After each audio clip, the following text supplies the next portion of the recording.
You're listening to the Mind Manual Podcast, episode 58. Suffering begins with resistance.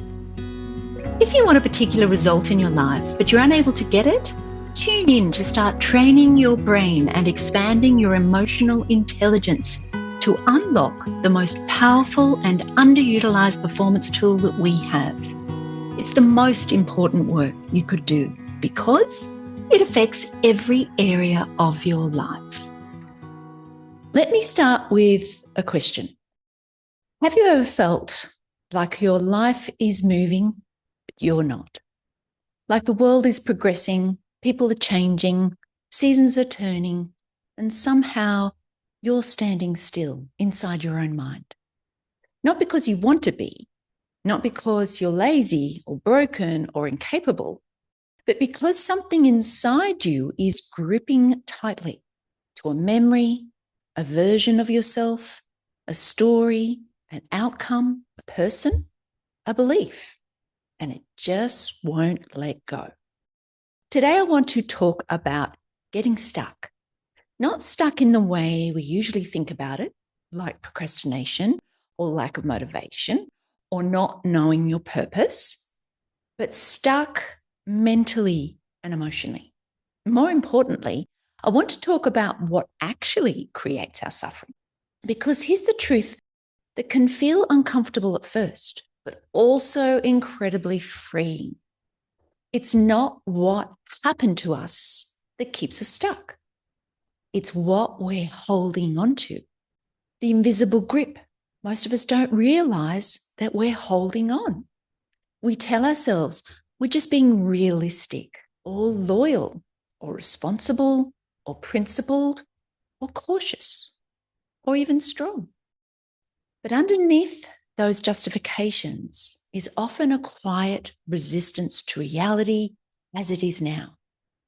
We're holding on to how things used to be, how things should have been, how we thought life would turn out, who we were before something changed, who someone else used to be to us, or who we believed we had to be in order to be worthy.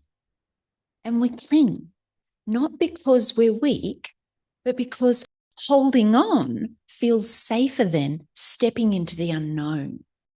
The familiar pain feels more manageable than unfamiliar possibility. Let's take a look at why holding on feels like survival. And let's be compassionate here.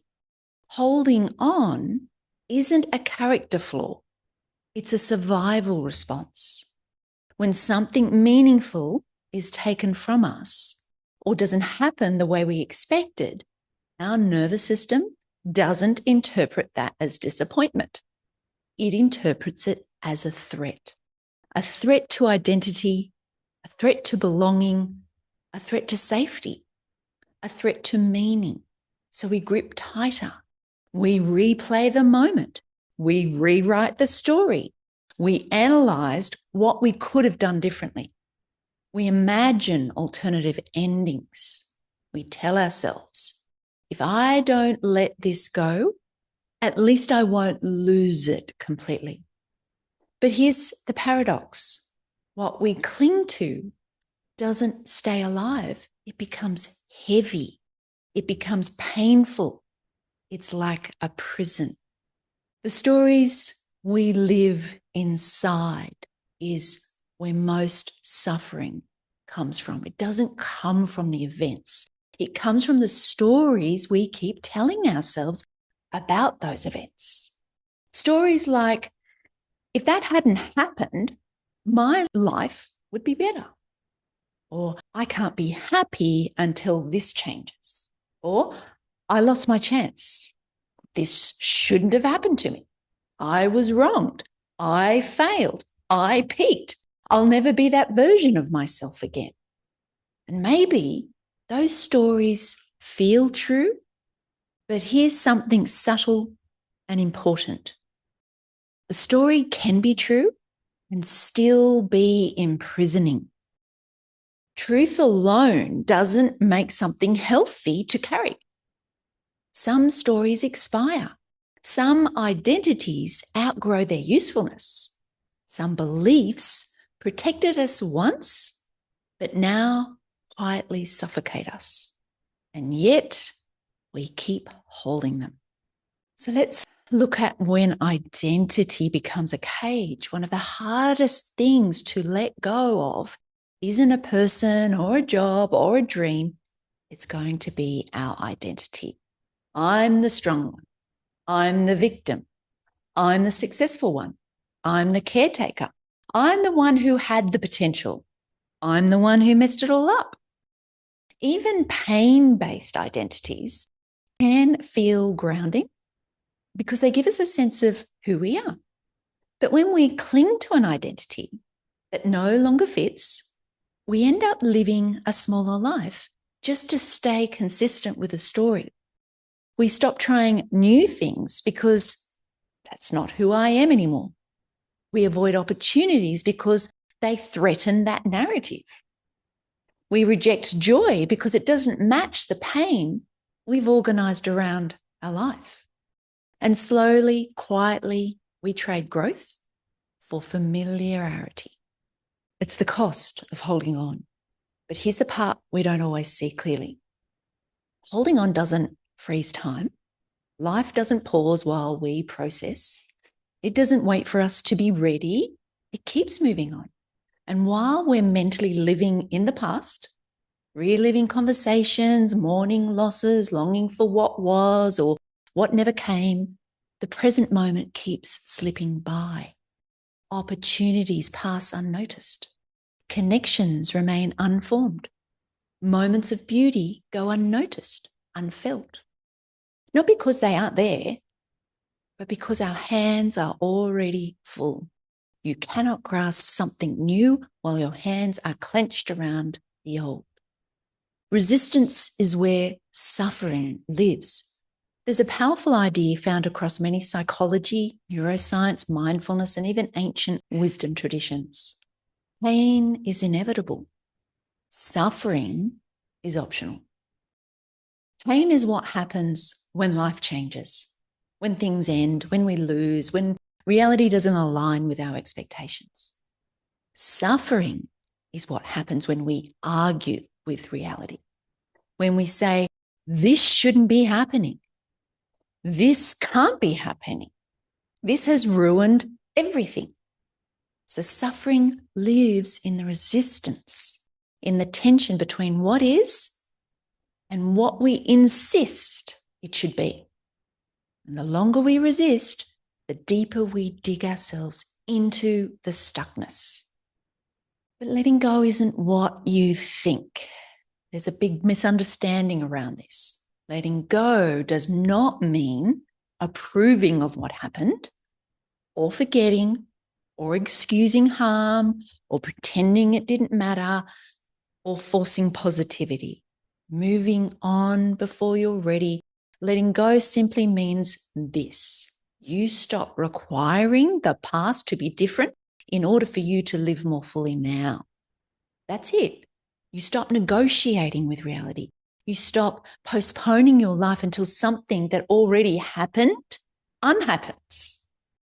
You stop waiting for closure that may never come from the outside. Grief and growth can coexist. You can grieve and still move forward. You can honor what was and still make space for what's next. You can miss something deeply without letting it define your future. Letting go isn't erasing the past. It's releasing its control over your present. And that often happens in layers. You don't let go once. You let go again and again and again. And each time with a little more gentleness. So let's have a little look at the fear beneath the grip. If we're honest, most holding on is rooted in fear. Fear of losing identity, losing meaning, losing connection, being disappointed again. facing uncertainty, discovering we don't know who we are without the struggle. We ask ourselves, often unconsciously, if I let this go, then what? And that question can feel terrifying because it opens a door to the unknown. But here's the reframe that changes everything. What if the unknown isn't empty? What if it's spacious? What if letting go isn't falling into nothingness, but stepping into possibility? Another way we can understand why holding on feels so compelling and why letting go can feel so threatening, even when we intellectually know it's time, it's explained by the philosophy and modality of therapy known as internal family systems, or IFS for short. The core insight of internal family systems, which was developed by Richard Schwartz, starts with a radical but deeply compassionate premise. Your mind is not one single voice. It's a whole system of parts. This is how our psyche organizes things. And none of those parts are bad. Every part exists for a reason, and it's usually protection. So from an IFS perspective, getting stuck isn't a personal failure. It's the result of parts of your psyche doing their job a little too well for a little too long. So how the psyche splits when something happens, so when something is overwhelming and painful or identity shaking, whether that happens through loss, trauma, rejection, failure, illness, abandonment, the psyche adapts. It doesn't just remember the event, it organizes around it. IFS describes 3 broad categories of parts that we simplify into exiles, which are the parts that carry the pain, the grief, the shame, the fear, or unmet needs. Then there are the managers. They're the parts that develop that try to control life to prevent that pain from surfacing. And then there's the firefighters, which are the parts that react impulsively to numb or escape pain when it starts to break through. And what's crucial is this, that many of these parts get frozen in time. They don't live in the present moment. They live in what was then. So from the lens of IFS, when we say, I'm stuck, what's often happening is part of us is still living in a moment where something went wrong and it hasn't received the update that life has moved on. That part might be a younger version of you still waiting for validation, a part that believes if I let go, I'll be hurt again, a part that thinks holding on is the only way to stay safe, or a part that equates letting go with betrayal, failure, or erasure. So when life presents change, new opportunities, new relationships, new possibilities, another part will step in and say, absolutely not. We're not doing that again. Just like that, the system tightens. So holding on is a protective strategy. It maps directly onto the theme of getting stuck, holding on. So in IFS terms, holding on is not stubbornness, it's protection. A manager part might say, if we keep replaying this, we'll never be blindsided again. Or if we stay identified with this pain, no one can invalidate it. Or if we don't move on, we can't fail again. So the part holds on to the story, the identity, the grievance, and the loss. The role will often be a victim or an achiever, a caretaker, or the wounded one. Not because it wants you to suffer, but because it believes suffering is safer than uncertainty. Here's where IFS explains something profound. letting go doesn't just feel like loss. It feels like annihilation. An annihilation to the part that's been holding on to the role. If it's not needed in that role, that feels like extinction.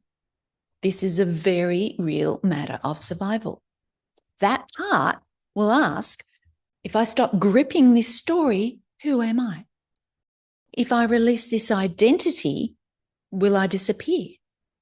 If I let this go, will the pain come back even worse? So when we talk about choosing the present, some parts are going to panic because the present doesn't have any set of rules yet. The past does. So we have this resistance as inter-part conflict. Earlier, when we talked about suffering arising from resistance to reality, IFS adds a layer to that. Resistance often comes from one part trying to override another. For example, a logical, future-orientated part says, you need to move on. Another protective part might respond, you don't understand how dangerous that is. And now the system is at war with itself. This inner conflict is also suffering.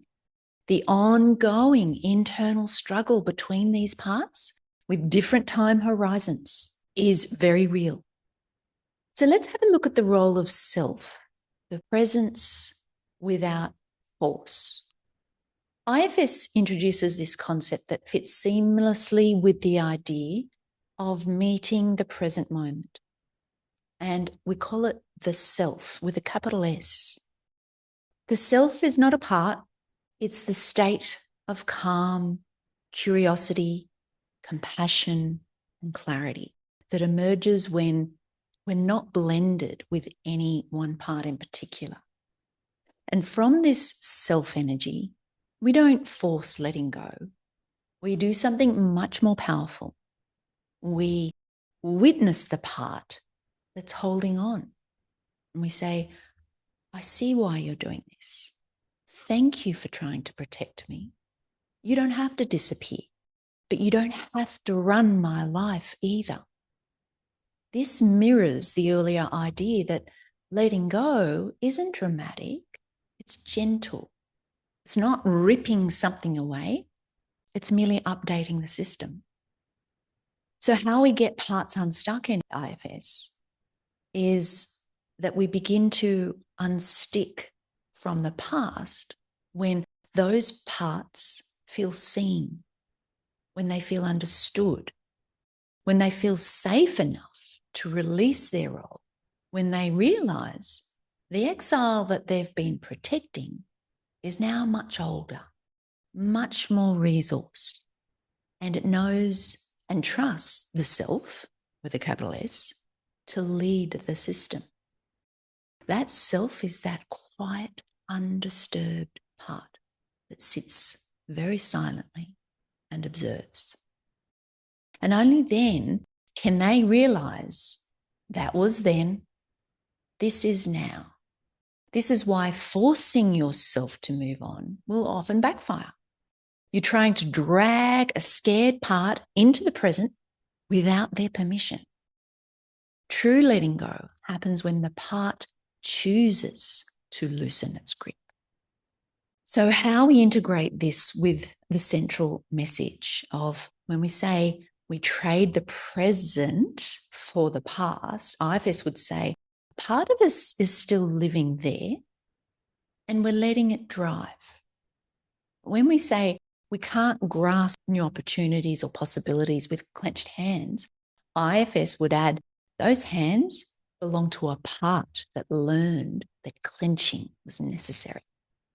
So when we say letting go creates freedom, IFS will reframe it as when parts trust that the self is here now, they no longer need to keep holding on.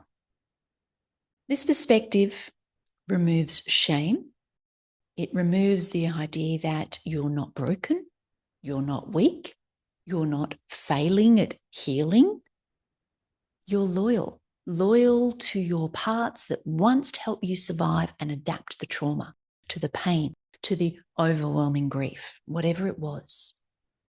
This work isn't about eliminating those parts. It's to lead them towards trusting the self with that capital S. So if you're noticing stuckness, try this reframe. Instead of asking, why can't I let this go? Ask, what part of me is still holding this? And what does it need to feel safe now? Because the moment presence replaces force, the system will soften.